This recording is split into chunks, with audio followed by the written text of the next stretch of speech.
Welcome to Sana's kitchen. இன்னைக்கு நம்ம வீடியோவில் ரொம்பவே ஹெல்தியான ஒரு ஸ்டார்டர் ரெசிபி தான் பார்க்க போகிறோம். வெஜ் கார்டன் ப்ளூ எப்படி பண்ணலான்னு பார்க்கலாம் வாங்க. யூஸ்வலாக இந்த கார்டன் ப்ளூன்ற ரெசிபியை வந்து நான்வெஜ்ஜில் சிக்கன் இல்லை மட்டன் இல்லை ஸ்டீக் வச்சு தான் வந்து ரெடி பண்ணுவாங்க. பட் நான் இன்னைக்கு பன்னீர் அண்ட் சில வெஜ் இன்க்ரீடியன்ஸ் வச்சுட்டு வெஜிடேரியன் வெர்ஷனாக ட்ரை பண்ணியிருக்கேன். இந்த வெஜ் கார்டன் ப்ளூ ரெசிபி பண்ணுறதுக்காக உள்ளே ஒரு ஸ்டஃபிங் வைக்கணும். அதுக்காக நான் பன்னீரை வந்து ஃபஸ்ட்டு மேரினேட் பண்ணிக்கிறேன். ஒரு பிளேட்டில் 2 ஸ்பூன் அளவுக்கு ஆயில் ஆட் பண்ணிக்கோங்க, 2 ஸ்பூன் சில்லி பவுடர் ஆட் பண்ணிக்கோங்க, 1/4 டீஸ்பூன் அளவுக்கு turmeric powder, 1 spoon vinegar, 1 spoon dark soya sauce, 1 spoon அளவுக்கு கெச்சப் அண்ட் இந்த மேரினேஷனுக்கு தேவையான சால்ட். இதெல்லாம் இப்படி மிக்ஸ் பண்ணிக்கோங்க. தண்ணி எதுவுமே ஆட் பண்ண வேண்டாம். இப்போ இந்த மிக்ஸ் பண்ண மேரினேஷனில் நம்ம கட் பண்ணி வச்சுருக்க இந்த பன்னீர் பீசஸ் எல்லாமே நம்ம அப்ளை பண்ணி ஓரமாக வச்சிடலாம். இந்த பன்னீர் பீசஸ்லாம் வந்து ரொம்ப திக்காகவும் இல்லாமல் ரொம்ப தின்னாக இல்லாமல் ஒரு மீடியம் திக்னஸில் வந்து ஸ்கொயராக கட் பண்ணி வச்சுக்கோங்க. இந்த பன்னீர் பீஸோட எல்லா சைட்லையுமே இந்த மசாலாவை நல்லா அப்ளை பண்ணதுக்கப்புறம் ஒரு 20 to 30 மினிட்ஸ் வந்து இது எல்லாமே நல்லா ஊறட்டும்.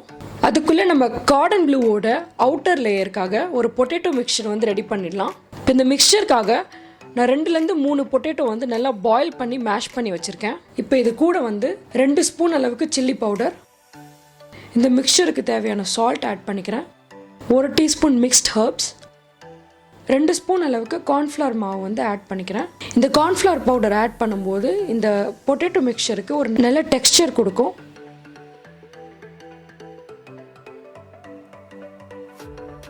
இப்போ நம்ம ஊற வச்சுருந்த எல்லா பன்னீர் பீசஸையுமே ரோஸ்ட் பண்ணி எடுத்துக்கலாம். ஒரு தவா வச்சு 2 to 3 ஸ்பூன் ஆயில் வந்து நான் ஆட் பண்ணிக்கிறேன்.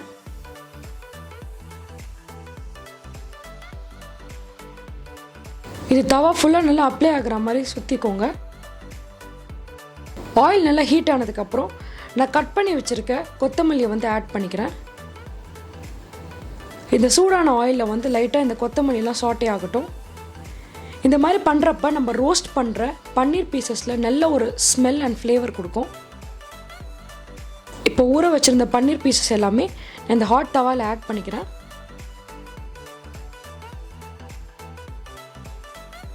ஒன் to 2 மினிட்ஸ் வந்து 2 சைடுமே வந்து நல்லா ரோஸ்ட் பண்ணி எடுத்துக்கோங்க. பீசஸ் எல்லாம் திருப்புறப்ப ரொம்ப கேர்ஃபுல்லாக பண்ணுங்கள், இல்லைனா இது உடஞ்சிரும். பார்த்தீங்கன்னா நம்மளோட பன்னீர் பீசஸ்லாம் நல்லா கோல்டன் ப்ரௌன் கலரில் சூப்பராக ரோஸ்ட் ஆயிடுச்சு. கார்டன் ப்ளூக்குள்ளே ஸ்டஃப் பண்ணுறதுக்காக செகண்டாக ஒரு லேயருக்காக நான் பீஸா ஸ்டஃபிங் வந்து ரெடி பண்ணிக்கிறேன். 1 கப் அளவுக்கு ஸ்வீட் கார்ன் வந்து பாயில் பண்ணி ஆட் பண்ணிக்கிறேன். 1 கப் அளவுக்கு மிக்ஸ்ட் கேப்சிகம் வந்து நல்லா பொடியாக கட் பண்ணி ஆட் பண்ணிக்கிறேன். இப்போ இது கூட ஸ்பைஸ் அப் பண்ணுறதுக்காக 2 ஸ்பூன் அளவுக்கு ட்ரை ரெட் சில்லி பேஸ்ட் வந்து ஆட் பண்ணிக்கிறேன்.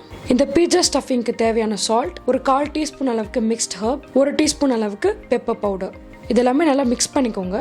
இன்னும் கொஞ்சம் க்ரன்ச்சியாக வேணும்னா நீங்கள் கியூக்கம்பர் இல்லைனா ஆனியன்ஸ்லாம் கட் பண்ணி கூட ஆட் பண்ணி மிக்ஸ் பண்ணிடலாம். இப்போ நம்மளோட பீஸா ஸ்டஃபிங் வந்து ரெடி ஆகிடுச்சு.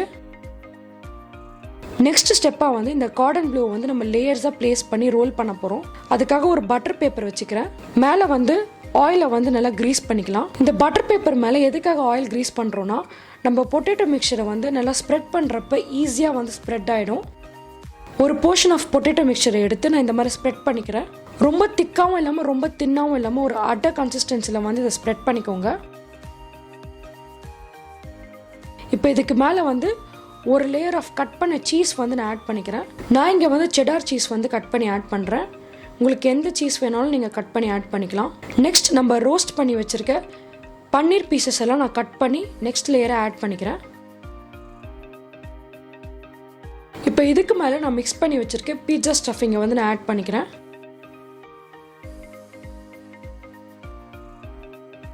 இப்போ இந்த பட்டர் பேப்பரோட ஆப்போசிட் சைடை வந்து நல்லா ஒரு ரோல் மாதிரி மடிச்சுக்கோங்க. லைட்டாக ப்ரெஷர் கொடுங்க, அப்போ இது ஆட்டோமேட்டிக்காக ஒட்டிக்கும். இப்போ நம்ம சைடில் இருக்கிற இந்த பட்டர் பேப்பரை வந்துட்டு ஒரு ரோல் மாதிரி மடிச்சுக்கோங்க. சைட்ஸுமே வந்து நல்லா மடித்து வச்சுக்கோங்க.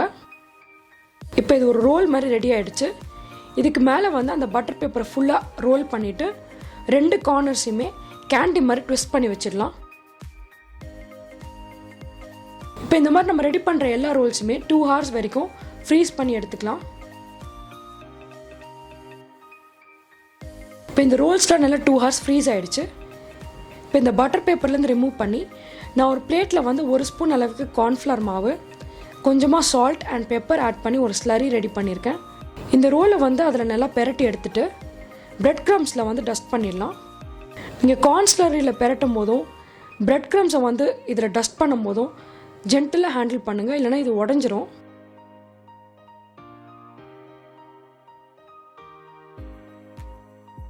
இப்போ இதே மாதிரி நான் ரெடி பண்ணி வச்சுருக்கேன் எல்லா ரோல்ஸுமே கார்ன் ஸ்லரி அண்ட் பிரெட் க்ரம்ஸில் வந்து நான் ரோல் பண்ணி வச்சுட்டேன். இப்போ நம்ம ரெடி பண்ணி வச்சுருக்க இந்த கார்டன் ப்ளூ எல்லாத்தையுமே ஷாலோ ஃப்ரை பண்ணி எடுத்துக்கலாம்.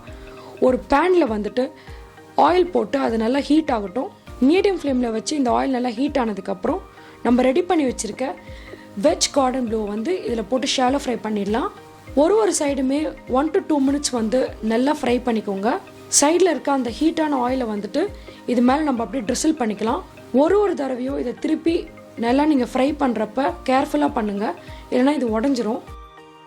இந்த மாதிரி ஹீட்டான ஆயில் வந்து இது மேலே நம்ம ட்ரிசில் பண்ணும்போது சீக்கிரமாக இந்த அவுட்டர் லேயர் வந்து நல்லா வெந்து வந்துடும்.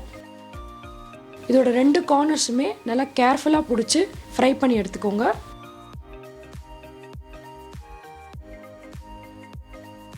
இப்போ நம்மளோட வெஜ் கார்டன் ப்ளூ நல்லா கோல்டன் ப்ரௌன் கலரில் சூப்பராக ரெடி ஆகிடுச்சு. இதை நம்ம பிளேட் பண்ணிக்கலாம். இப்போ ரெடியான இந்த வெஜ் கார்டன் ப்ளூவை ப்ளேஸ் பண்ணுறதுக்காக நான் 2 சாஸ் வந்து ப்ரிப்பேர் பண்ணியிருக்கேன். ஒன்று ஆரஞ்ச் சாஸ், இன்னொன்று சிப்போலே சாஸ். இந்த 2 சாஸோட ரெசிபியோட லிங்க்கும் நான் டிஸ்கிரிப்ஷனில் வந்து ஆட் பண்ணியிருக்கேன், நீங்கள் செக் பண்ணி பாருங்கள். இப்போ இந்த ஆரஞ்ச் சாஸ் லேயருக்கு மேலே நம்ம ரெடி பண்ணி வச்சுருக்க கோல்டன் ப்ரௌனாக கிறிஸ்பியாக இருக்கிற இந்த கார்டன் ப்ளூவை வந்து நான் ப்ளேஸ் பண்ணிக்கிறேன். இப்போ இதுக்கு மேலே வந்து கொஞ்சம் டிஃப்ரெண்ட்டாக சிப்போலே சாஸ் வந்து நான் ட்ரிசில் பண்ணிக்கிறேன். அவ்வளோதான், நம்மளோட டிஃப்ரெண்ட்டான veg garden blue recipe ready ஆகிடுச்சு. நீங்களும் இதை வீட்டில் ட்ரை பண்ணி பார்த்துட்டு உங்கள் ஃபீட்பேக்கை கமெண்ட்ஸில் சொல்லுங்கள். Happy cooking! இந்த ரெசிபி பிடிச்சிருந்துச்சுன்னா லைக் பண்ணுங்கள், ஃப்ரெண்ட்ஸ் அண்ட் ஃபேமிலியோட ஷேர் பண்ணுங்கள், என்னோட சேனலை சப்ஸ்கிரைப் பண்ணுங்கள். தேங்க்யூ.